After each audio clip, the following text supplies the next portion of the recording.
welcome! It's Mud Dog with the Texas Space Navy bringing you another Star Citizen video. And today we're just going to start off with the Intergalactic Aerospace Expo. As you can see, November 20th through December 2nd, 2950. This has been confirmed, finally. As the leaks had said before, November 20th through December 2nd, 13 days. We're 22 days away, and it's coming to Microtech. It's almost that time of year again. The galaxy's premier aerospace event, the Intergalactic Aerospace Expo, coming to a chilly expanses of Microtech. But when the weather outside may be cold, the convention hall will be chock full of the hottest new ships, limited edition paint jobs, and arms and armor the galaxy has to offer. Strap in for 13 days of aerospace exhilaration as pilots from around the verse come to see the newest and most iconic ships up close. Each day, different manufacturers take over the halls, so there's something new to see every day. And nearly everything on display is available to test fly for free. Remember, IAE 2950 is a free event, accessible to all visitors to New Babbage Microtech. Come back next week for more details on the IAE 2950 and be sure to mark your calendars. We can't wait to see you there, and it actually has a spot to mark your calendar. I'm not sure exactly what these are, and maybe sneak peeks of special offerings during the IAE. What do you think? We'll definitely come back next week to check on that. Now let's go. Alright, so let's get into the story behind Big Bennyhenge. Yeah, it's not just an Easter egg. There's actually a story that goes with it, and the trail used to begin here at Port Olisar above Crusader. So here in Port Olisar, you were supposed to be able to find a couple of datapads that had some pertinent information to this story. And one of them was going to be a case file, 232131089, vending machine theft. And the issuing officer was M. Trovitz. These were going to be found a couple different places here at Port Olisar. One was at the Information Center. The other was lying about. But it would say, on 29/45/03/03, we received our first report of a missing Big Benny brand vending machine from Port Olisar's commuter hub station. Albie Mullion, the on-call manager, explained that the Terra Mills service technician had come to repair the machine and informed him that it would have to be taken to an off-site center. The following week, shift supervisor Tony Lasong contacted Terra Mills Service Center to inquire about the repair, only to learn that the so-called service technician had not, in fact, been associated with the company. It was at this point that Crusader Security was contacted by Port Olisar administrators to look into the matter. Security vids pulled from the station's feed captured the suspect leaving with the machine in question, but so far, facial match has been a dead end. It is surmised that the suspect was wearing spoofs, faux viz, or some combination thereof. Attempts to track the suspect's transport also proved to be futile, as the reg tags were traced back to a decommissioned hauler. On 29/45/03/05, we received a second report from Cryastro Station 1267SC, where their Big Benny unit was also taken under the guise of repair. Not long after, dozens of similar reports from other stations around Crusader's sector began to trickle in, stating that a false Terra Mills technician had removed their Big Benny machines. Those separate reports were vetted and indexed under the main case file once the connection was confirmed. In the meanwhile, we have been working with Terra Mills to issue general warning to all Big Benny machine owners to be on the lookout for unscheduled service technicians, and that they should always demand to see credentials. An image of the suspect has likewise been circulated. However, since 29/45/03/12, there have been no further reports. In an attempt to track down the culprit, we have notified scrapyards and secondhand sellers to alert us if someone tries to offer Big Benny unit for sale. We have also tasked Terra Mills with tracing unusual refill orders, surmising that the stolen machines may eventually require more cacho to be stocked. Edit. 29/45/03/21. We did have a possible hit on a VSS we put out on the suspect's transport. but reached a dead end after we lost the trail near Grim Hex. We currently don't have resources to investigate directly, but I have put in a request for a CI to follow up. Crusader Above and Beyond. So, at the Crusader Visitor Information Center, millions of people from around the Empire come to visit Crusader every year, from stunning vistas planetside to bevy of unique and memorable locations in the surrounding environs. There's plenty of reasons why Crusader is considered to be above and beyond. What better way to explore the grand expenses? Really, there's not much here to go on. I'm not going to continue reading that one. But the first datapad leads you to Grim Hex, which is important for the next stop on our little trip down story lane, if you will. So let's jump in a ship and head over to Grim Hex. So I'm taking out my fun little Razor EX stealth ship to Grim Hex. I chose a stealth ship just in case there were pirates, griefers, mask collectors hanging out around Grim Hex, which I have not really seen a lot of here lately. I guess everybody got their mask. I don't know. I thought about getting it on an alt account. We'll see. So I pull in here to Grim Hex, and once we get in, we are going to have to find another datapad. Now, there could possibly be two. Now, I will tell you that I've only ever found the one, and I found it recently. I did find it way back in the day. Now, you're not going to find these datapads at Port Olisar, as far as I know. I've not been able to recreate this mission in several patches. But this is more for the story behind why Big Bennyhenge exists. So you can tell that there is somebody that's stealing these vending machines. We don't know why, but we do know that they came to Grim Hex or thereabouts, and the security forces lost the trace. So we're going to pick up the trace here at Grim Hex, and I'm going to show you where to look. Obviously, you're going to have to get on the elevator and go up. Now, what we're looking for used to be in the bar area. It's not there anymore.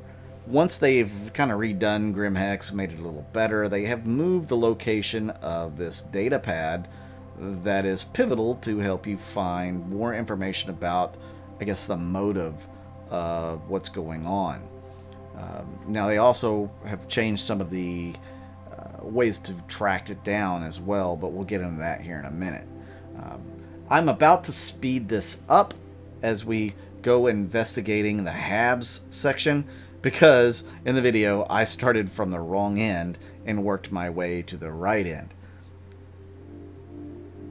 So as you can see, I'm going up to Hab D. This is not the correct place to go, so we're going to speed this up and go through here. As you can see, we'll go to C, we'll go to B, and then finally, A will be where it's located. You see, there's some interesting Habs here at Grim Hex that you can actually go in and investigate a little bit. And of course, you know, you can go over here and pick up your components for your ships. Here's B. Next time you're in Grim Hex, you might want to check this out. It's kind of cool. Alright, so now we're going to go into A. There's been a hole burnt through one of the doors here. Some serious damage. Somebody came looking for someone here, and I don't think it ended well. At least not for the door, it didn't. Looks like there was a shootout. There's overturned cots or tables down here. Wasn't a pleasant experience for whoever was down here. Now you can see the Big Benny machine over on its side down here at the end. And lots of paint and noodle stuff. Definitely found somebody that's up to something here, at least artistically. There's green paint on the floor. The door is open. There's paper and all sorts of refuse down on the ground here. There's paint cans. All sorts of stuff here to look at. So if you have in fact been to Big Bennyhenge, you've seen some of this artwork there as well, so you can definitely clue in on who is responsible. But now we need to find out why they are doing what they're doing, and there is a little data pad down here on the table that we can click on.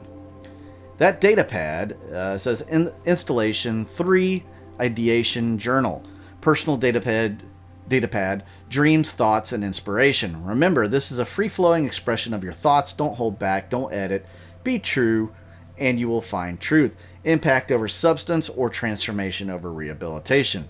The medium is part of the discussion as much as the discussion itself is a medium of the art. But when the message overcomes that the piece, is that the ultimate goal?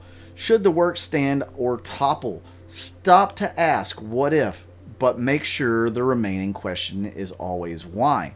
Found another critique? Though the work is an assault on space, there remains little bite behind the attack. The only kindness is the experience is that all the leftover resin has been promised to a local art school. Hopefully it may find use as art yet. This is what I need, this pain. While I had some concerns at first, I'm thrilled that my new hab is providing fruitful ground for inspiration. Leaving the comfortable familiar behind and embracing the chaos of grim hex has been so cathartic, I have begun to count losing all my credits as a blessing. You see, these others are artists who make it. Denara with his looms lapping up the critics' praise, or Tamsa and her painted ships. They're embracing the commercialization of art is the very poison that's destroying our souls. To expose how deep this commodization of humanity would be a true work of inspiration. I watched an ambush today outside the base. It was thrilling and terrifying at the same time.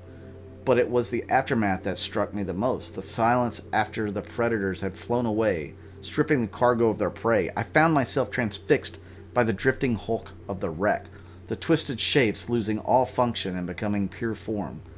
Definitely a motif to be explored further. I met a woman today who goes by the name Three Toe. She told me that if she was to die, she'd want to be floated out to the asteroids by Big Sister. She explained how her mother used to read A Gift for Baba to her growing up, and she always related to the character. It amazes me the impact these stories of our youth can shape our very being. What replaces them as we grow older? The stories stop, but the need persists. What are the fairy tales that give us comfort now? The answer came to me as my thoughts were interrupted of cries of, "So yum, so wow," from a nearby Big Benny's machine. This is how the story of humanity will be told. This corrupt consumerism will be the monument that we leave behind. A monument for me to leave behind. The second datapad should inform the player that the Big Sister is referring to Yela, named after the oldest of 3 siblings in the 24th century fable, and that the trail leads to Yela's asteroid belt. But, as you know, or may not know, there isn't a second datapad anymore. There is, however, or used to be, when you got out here amongst the asteroids, a little jingle that you would hear as you get closer to certain asteroids. They have these little radio towers at the top of them, and they would have a Big Benny machine up there, and it would be playing the Big Benny tune, the commercial tune. And yeah, so it was definitely a good way to lead you to Big Bennyhenge. Some of that's changed because they redid the asteroid belt. They've redone a lot of different things, and I guess they just haven't added those back in, or at least I have not witnessed them. Maybe you guys have. You can let me know in the comments down below. Maybe if you've seen those other data pads recently, like in 3.11, let me know in the comments down below where you found them as well, and I can add that into a future video or even amend them on this one. But yeah, I've not had so much luck as finding some of those things, unfortunately.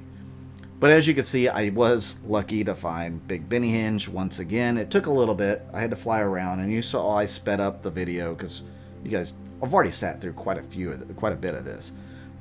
So yeah, the whole object was to uncover all that information, find your way out here, and discover that this guy who claims to be an artist suffered a horrible fate, being crushed by the Big Benny box that he was trying to deliver, and he was almost completely done doing it. It would be cool when object push, pull, drag, etc. gets in the game or even with the tractor beams, if we can help finish this little, you know, work of art, so to speak. Maybe. I don't know. But yeah, so this is the guy who stole all these vending machines. He collected them, he brought them out here. You know it took some time. The guy needs to be recognized for his art, don't you think? I mean, not the blood that's sitting there, but the Big Bennyhenge that he created.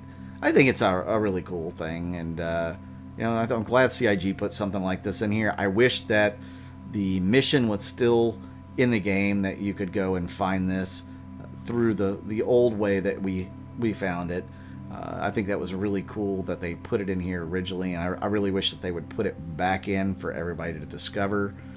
Once again, thank you guys for tuning in and watching the video. I really do appreciate it. Make sure you hit that like button if you like the video. Hit that subscribe button if you haven't ever subscribed.